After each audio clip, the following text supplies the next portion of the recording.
Merci d'être venu, parce que je pense que vous intéressez bien sûr à l'avenir de la presqu'île de l'Eschlaferré, depuis la pointe, l'extrême pointe, jusqu'ici. Je sais également que beaucoup d'entre vous sont venus pour des intérêts particuliers, au sens noble du terme, à savoir le devenir de mon quartier, de ma parcelle, etc. Le plan local d'urbanisme. Je ne reviens pas sur sa définition. Qu'est-ce que c'est? C'est tout simplement le droit du sol, la Bible. Le droit du sol. C'est avec ces règles qu'on peut construire ou ne pas construire. C'est avec ces règles qu'on peut préserver un quartier, une commune, ou qu'on peut, si ces règles ne sont pas bien vues, saloper un quartier aussi. Donc tout ceci exige une réflexion profonde et une communauté de vie, de vue sur ce que nous voulons, le devenir de notre commune, l'avenir de nos enfants, ce qu'on veut leur laisser. Ce sont des choix politiques dans le sens noble du terme, tout en faisant très attention que chacun ait sa place sur la commune, le fameux vivre ensemble. Alors, comment avons-nous procédé? Pour faire court, parce qu'on va rentrer un peu dans le technique. Quand on lance ce type de document, il faut d'abord faire un diagnostic, l'existant. Où en est notre commune, son état.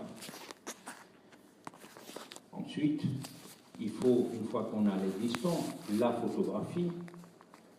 Il y a un deuxième document qui s'appelle le PADD, le plan d'aménagement et de développement durable. Le développement, quel est-il? Nous avons tous fait, ou presque tous, des enfants.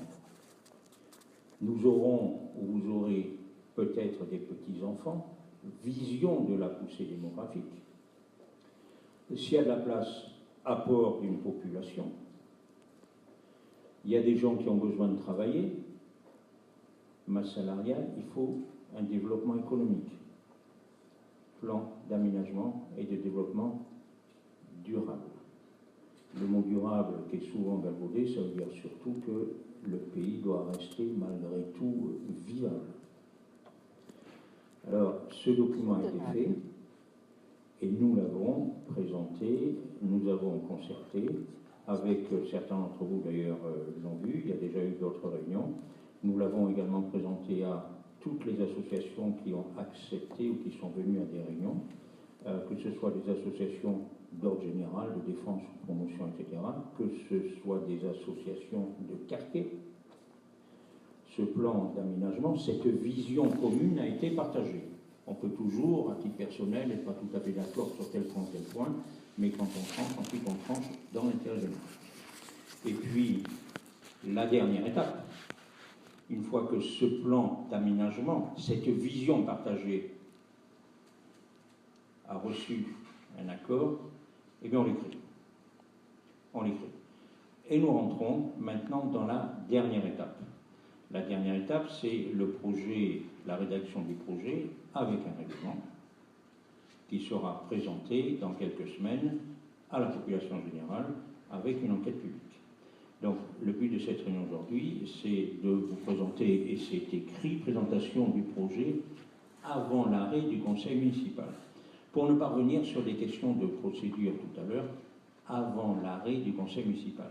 Ça ne veut pas dire que le conseil municipal, une fois qu'il a voté, le document est définitif. La masse de travail faite par nos services techniques, qui ont rédigé tout ça, après concertation, est présentée au conseil municipal. Le conseil municipal en débat, les commissions en débat, et puis on dit oui, on pense que c'est plutôt pas mal, ça correspond à notre vision. Le conseil municipal acte. Ensuite, ça passe en enquête publique. Et il y a des modifs ou des observations qui peuvent être enregistrées et prises en compte. Donc, j'insiste bien, l'arrêt du conseil municipal ne veut pas dire un arrêt définitif.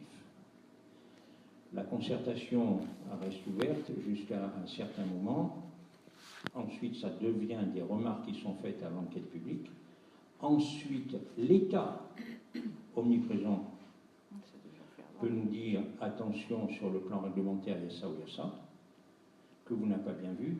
Vous savez comme moi que les lois changent toujours. Une réflexion de fond où on ne peut rien contre. L'État dit, et sur le plan philosophique, c'est plutôt bien. Dans la traduction sur les documents, ça pose problème. La philosophie d'une loi, il faut arrêter de consommer de l'espace. Il faut arrêter de consommer de l'espace. C'est plutôt bien. Arrêtons de déboiser. Arrêtons d'étendre nos villes. C'est plutôt bien. Dans l'idée. Sur le plan de la traduction sur le terrain, quand il faut arrêter de consommer de l'espace, ça veut dire, s'il y a une poussée démographique, et il y a partout, il faut densifier. Il faut densifier. Et c'est là où la traduction est extrêmement difficile quand on est sur une commune qui s'appelle Lège-Cap-Ferret. La densification dans certaines communes est facile. Sur une commune constituée de petits villages, où chacun cherche à sauvegarder son identité, l'authenticité de nos villages, cela devient très difficile. Imaginez, sortons de Lège 5 minutes, prenez le plus simple village du Canon avec 3 étages. S'il faut densifier, ça devient difficile. Et comme il faut arrêter de consommer de l'espace, parfois on est déçu quand on est propriétaire de parcelles au fin fond d'une forêt qu'on aimerait voir constructible. Eh bien l'État arrive avec des ciseaux, coupe, c'est censuré. Je dis ça en préambule parce que les questions vont arriver. Il faut arrêter de consommer de l'espace et puis ça n'est pas négociable. Croyez-moi, je me suis battu avec les services de l'État là-dessus. Donc c'est un PLU qui va rester dans une certaine orthodoxie. J'ai pris la décision.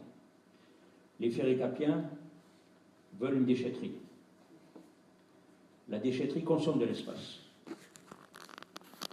Pour éviter d'être attaqué et d'avoir un PLU qui soit annulé, j'ai pris la décision de sortir la déchetterie, j'en ai informé les associations du Cap-Ferret, pour, lorsque ce PLU aura été voté, accepté, on lancera immédiatement derrière une autre révision avec 2 ou 3 équipements, lesquels, si je les maintenais dans ce PLU aujourd'hui, seraient fragilisés.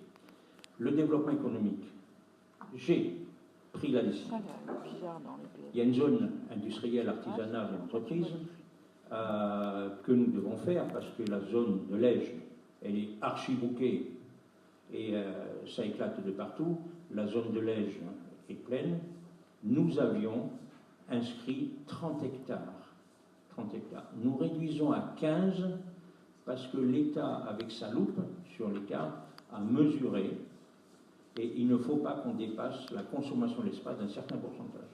Mais ma conviction, c'est que 5 ou 8 ans après, les 15 hectares auront été bouffés. Donc il faudra renoncer. Tout n'est fait dans le contexte actuel que de concessions. Voilà comment se présente le bébé. Nous avons bien évidemment cherché la qualité. Il m'avait été dit lors d'une dernière réunion publique que Lège, où un développement reste encore possible, c'est-à-dire Lège, il y a un développement qui est possible, que ce soit clair, qui va se faire avec une certaine densification qualitative, mais j'ai fait la preuve que Lège est en train de devenir un beau village de qualité et qu'il sera également sauvegardé comme l'ensemble de mes autres villages. J'en ai la volonté et j'en prends l'engagement. Voilà ce que je voulais vous dire en préambule. Maintenant, on va vous présenter. Alors, Madame Escoffier du cabinet Escoffier va prendre la parole une demi-heure maximum.